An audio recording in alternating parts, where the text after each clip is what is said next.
నమస్కారం. నమస్తే అండి. మనం ఏదన్నా అనుకుంటామండి. ఫర్ ఎగ్జాంపుల్ ఇప్పుడు నేనున్నాను. యెస్. నేను ఒక ఎగ్జామ్ రాస్తున్నాను. నాకు ఒక ర్యాంక్ రావాలి అనుకుంటాను. ఓకే. సో, అలా అనుకున్నదే తడవుగా ఖచ్చితంగా అది రావాలి అంటే మనం ఏం చేయాలంటారు? ఫస్ట్ నువ్వు మారిపోవాలి. నేనేం మారాలంటారా? ఖచ్చితంగా మారాలండి. నీకు ఒకటి అనుకున్నావో అది జరగాలంటే ఏం చేయాలి? ఓకే. నువ్వు మారాలి. హ్మ్. అంటే హ్మ్. ఇన్నాళ్ళు ఎలా ఉన్నావో నెగెటివ్ అండ్ పాజిటివ్. అదే కదా! అంటే ఎక్కువ నెగెటివ్ ఉంటుంది. పాజిటివ్ తక్కువగానే ఉంటుంది. హ్మ్. అది తీసేయాలి. నువ్వు హ్మ్. మారాలి. నా లైఫ్ బాగుండాలి. నేను మంచి జీవితం అనుభవించాలి. నాకు అన్ని సమస్యలు అనుకూలమైపోవాలి. ఏదైనా మాకు అనుకూలంగా రావాలన్న వాళ్ళు ఎవరైనా సరే ఓకే. ఫస్ట్ నువ్వు మారు. ఓకే. అన్నీ నీకు అనుకూలం వస్తది. ఎందుకు రాదు? ఎవరు చెప్పారు రాదని? హ్మ్. వచ్చే హ్మ్. తీరాలి. ఓకే. నువ్వు మారిపో. అంటే మారాలంటే ఏమో పదే పదే నీకు ఒక్కసారితో మారలేవు. హ్మ్. అంటే అలవాటు పడిపోయింది కదా! బాగా ట్రైనింగ్ అయింది కదా! హ్మ్. హ్మ్. దీనికి నెగెటివ్ కానీ పాజిటివ్ నెగెటివ్ ఎక్కువ ట్రైనింగ్ అయింది. హ్మ్. ఓన్లీ పాజిటివ్ నింపాలి. హ్మ్. పాజిటివ్ ప్రతిరోజు పాజిటివ్ నింపాలి. అంటే లేదు, కాదు, అవ్వదు, వద్దు, ఇష్టం లేదు ఇలాంటి మాటలనే తీసేయాలి. నెగెటివ్ వర్డ్స్ అన్నీ అన్నీ డిలీట్ తీసేయాలి. చేసేయాలి. అందుకే రైట్. అయి పోవాలంటే ఏం చెప్పాను? ప్రతి మాట ఒక మాట మాట్లాడినారనుకో యెస్ అనండి. పలకండి. మీరే పలుకోండి. ఒక మాట ఓకే. ఇప్పుడు నేను చాలా సులభంగా బంజారా హిల్స్‌కొచ్చినాను. విశ్వానికి కృతజ్ఞతలు. యెస్ అని ఎగ్జాంపుల్ అనమాట. నేను ఇక్కడికొచ్చాను గదా! దాన్ని అంటే సులభంగా వచ్చినానన్నాను కాబట్టి యెస్. ఓకే. అంటే యెస్ అంటే ఏంది? అవును. హ్మ్. ఆ యెస్సు, యెస్సు, యెస్ అని ఎప్పుడైతే పలుకుతూ ఉంటారో దీనికి చదువు సంబంధం లేదు. సార్ చదువుకున్న వాళ్ళేనా? మాకనేసి చదువుతో సంబంధం లేదు. నోటే చెప్పడానికి చదువు యెస్. ఉన్నవాడేనా చెప్పేది? యెస్. ఒక యెస్. మాట చెప్పుకో యెస్ అను. రైట్. యెస్సు, యెస్సు, యెస్ అన్నావంటే నోకి స్థలం లేదు నీ దగ్గర. అంటే నెగెటివ్‌కి స్థలం స్థలం లేదు. లేదు. ఆ నోని మర్చిపోతది. హ్మ్. యెస్‌ని పట్టుకునేస్తది నీ ఇన్నర్ మైండ్. ఓకే. నీ మైండ్ ఏం చేస్తది? యెస్‌ని పట్టుకుంటది. ప్రతి మాటకి "ఏరా ఎక్కడికెళ్తున్నావురా?" "నేరా ఇక్కడికెళ్తున్నానురా బిర్యానీ తినడానికి." "యెస్‌రా." ఏంది వీడు పోతున్న బిర్యానీ తినడానికి అంటున్నాడు. మళ్ళీ యెస్ అంటున్నాడు. మళ్ళీ ఏంది కొత్త ఎదుటి వాళ్ళు నిన్ను విచిత్రంగా చూడాలి. హ్మ్. నిన్ను ఒక టైప్‌లో చూడాలి. ఇన్నాళ్ళు చూసింది కాదు. ఇప్పుడు కొత్తగా చూడాలి. అంటే హ్మ్. నువ్వు మారుతున్నావని నీకే అర్థమైపోతది. ఓకే. వాళ్ళెప్పుడు నీ చూపు మారుతదో నువ్వు కూడా మారిపోయినావని నీకే తెలిసిపోతది. రైట్. అంటే ఏదైనా అనుకూలం అవ్వాలన్నా నువ్వు మారిపోవాల్సిందే. నువ్వు హ్మ్. మారు. నీకు ఏం కావాలనో, ఏమైతే జరగలేదనుకున్నావో, ఏది అయితే నీకు అనుకూలం లేదనుకున్నావో, అది అనుకూలంగా ఉన్నట్టు చెప్పాలి.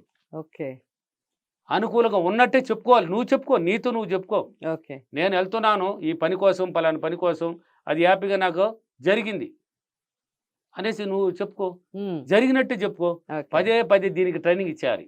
బాగా అలవాటు పడిపోతది. సబ్‌కాన్షియస్ మైండ్‌లో వెళ్లి అది కూర్చోవాలి. అది కూర్చునేయాలండి. అది కూర్చునేసిందంటే ఒక గూటంలాగా కూర్చోవాలిది. ఆడు కూర్చున్నదంటే నీ పని సులభంగా జరిగిపోతది ఆడ. ఓకే. ఏదో మిర్రర్ ఒక వర్క్‌లో కూడా ఇలాగే చేయాలంటారా? ఏమండి? మిర్రర్ వర్క్‌లో కూడా ఇదే పద్ధతా? ఖచ్చితంగా అండి. హ్మ్. మిర్రర్‌లో కూడా ఏదైనా నువ్వు మిర్రర్‌లో చెప్పుకోవచ్చు. ఓకే. దానికి కూడా మళ్ళీ ఇంకొక మిర్రర్ వర్క్ కూడా చెప్పిస్తాను. మళ్ళీ ఇంకొక బెస్ట్ టెక్నిక్ ఉంది మిర్రర్‌కి. ష్యూర్. కాబట్టి అనుకూలంగా ఉంది. నాకు నాకు సహకరించినారు. ఇప్పుడు ఒక వ్యక్తి దగ్గరికి వెళ్తున్నావు. అతను నాకు సహకరిస్తాడా? లేదా? అనుకూలంగా ఉన్నాడా? లేదా? అని ఒక బాధలొస్తాయి. హ్మ్. అట్లా కాదు. ఇప్పుడు ఈ పని చేయాలి. అది అనుకూల పడతదా? కాదా? హ్మ్. అనుకూల పడతదా? కాదా? కాదు. నేను చేస్తున్నాను. ఆ పని నాకు అనుకూలంగా అయిపోయింది. చాలా సింపుల్‌గా చేయొచ్చు. ఓకే. సింపుల్‌గా అయిపోయింది ఆ పని. హ్మ్. సులభం. హ్మ్. కష్టపడితే ఏమొస్తుంది? కష్టాలు పోతాయి. కష్టపడితే కష్టమతేనే వస్తది. కష్టమే వస్తది. ఇప్పుడు డబ్బు కూడా అంటే కష్టపడి కష్టపడి సంపాదించాలి అంటారుగా? అదే వాళ్ళు తెలియక వాడారు. హ్మ్. కష్టపడి హ్మ్. సంపాదిస్తే కష్టంతో కూడిన డబ్బొస్తది. అంటే ఒళ్ళంతా కష్టం. నీ బాధలంతా కష్టంతో కూడింది ఆ డబ్బు. ఆ కష్టానికి కొంత కేటాయించిన తర్వాత ఆడ వచ్చేది కొద్దిగానే. ఓకే. నీ కష్టాన్ని ఇప్పుడు మందు బాబులుంటారు. మన అవును. బ్రదర్సు. అవును. అవును. వాళ్ళు ఒక లెట్రిన్ గుంటలో కూడా దిగుతారు. దేనికోసం దిగుతారు? డబ్బు కోసం.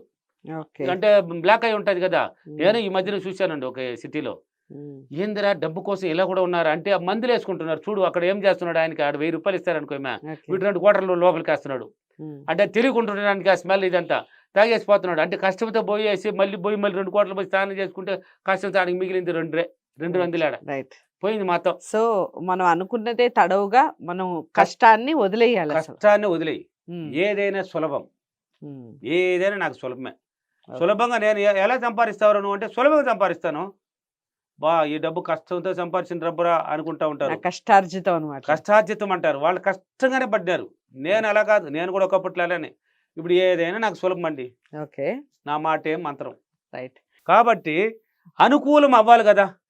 ఓకే. అనుకూలం అవ్వాలి గదండీ! ఆ! టాపిక్‌ని వదిలేస్తే ఎలా? ఆ! అనుకూలం అవ్వాలి. ఏ పని మీద అనుకూలం కావాలన్నా దాన్ని విజువలైజేషన్ కొంచెం పట్టించండి. ఓకే. చెప్పాలి. పదే పదే నాకు అనుకూలంగా జరిగింది, నాకు సహకరించింది, నేను హ్యాపీగా చేసినానని చెప్పుకోండి, అనుకూలం అయిపోతుంది. ఆ పని అయిపోయినట్టు ఒక డ్రీమ్ పట్టించాలి. ఊరికట్టు కళ్ళు మూసుకొని అటు కళ్ళు మూసినా ఉంటే డ్రీమ్ వచ్చేస్తుంది. నువ్వు పోయి ఏదైతే అనుకూలం కాలేదో అది అనుకూలం అయిపోతే ఎలా ఉంటుంది, నీకు ఆనందంగా ఉంటుంది కదా, అవును. డ్రీమ్ భలే ఉంటుంది కదా. దానికి పట్టించు, పదే పదే పదే ట్రైనింగ్ ఇచ్చు. పదే పదే పట్టించినప్పుడు ఏమవుతుంది, ఆ పని అనుకూలం అయిపోతుంది. ఎవరైతే సహకరించలేదో వాళ్ళు కూడా సహకరిస్తారు. ఎవరైతే నీ మాట వినలేదు వాళ్ళు కూడా నీ మాట వింటారు. ఓకే. ఇప్పుడు పిల్లలు ఉంటారు, ఎగ్జాంపుల్కి నా మాట ఏ వినేది లేదు. నిన్న ట్రైన్లో వస్తుంటే నాకు కాలు, ఓ, సార్ నా కొడుకు పెళ్లి వయసులో ఉన్నాడు సార్, ఒక్క మాట కూడా వినేది లేదు సార్. తల్లిదండ్రులు ఇద్దరు మాట్లాడారు, చాలా మంది ఉన్నారండి ఇప్పుడు భార్య ఈ మధ్య భర్తలు, ఒక్క కాలంలో. మాట కూడా. ఎప్పటి నుంచి మన పుట్టుక నుంచి అంతే సార్ వాడు. అబ్బా. నీ మాటే మంత్రం, నువ్వే చెప్పేసినావు పుట్టుక నుంచి అంతే. వాడు ఎలా ఉన్నావు అని మాత్రం గుర్తుపెట్టుకున్నావే, వాడు ఎలా కావాలి నీకు అనేది రాలేదు నీ మైండ్లో. ఓకే. ఎలా కావాలి వాడు, నా కొడుకు మంచివాడు, నాకు అనుకూలంగా ఉన్నాడు, నా మాట వింటున్నాడు అని చెప్పలేకపోతున్నావే. అవును. దాన్ని చెప్పినప్పుడే వాడు మారతాడు. కాబట్టి ఏదైనా అనుకూలమండి, అనుకూల పడుతుంది.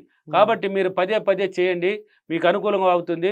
ఇదంతా మిర్రర్ దగ్గర కూడా చెప్పండి, వీలైనప్పుడు పోతూ కూడా చెప్పుకోండి, కూర్చొని చెప్పుకోండి, మీరు తింటూ కూడా చెప్పుకోండి, ఎలాగైనా చెప్పుకుంటూ ఉండొచ్చు. నాకు అనుకూలంగా ఉంది, నేను సహకరిస్తున్నాను, నేను సులభంగా చేయొచ్చినాను అనే చేసి ఒక డ్రీమ్ పట్టించండి, ఏదైనా అనుకూలం అవుతుంది. ఓకేనా?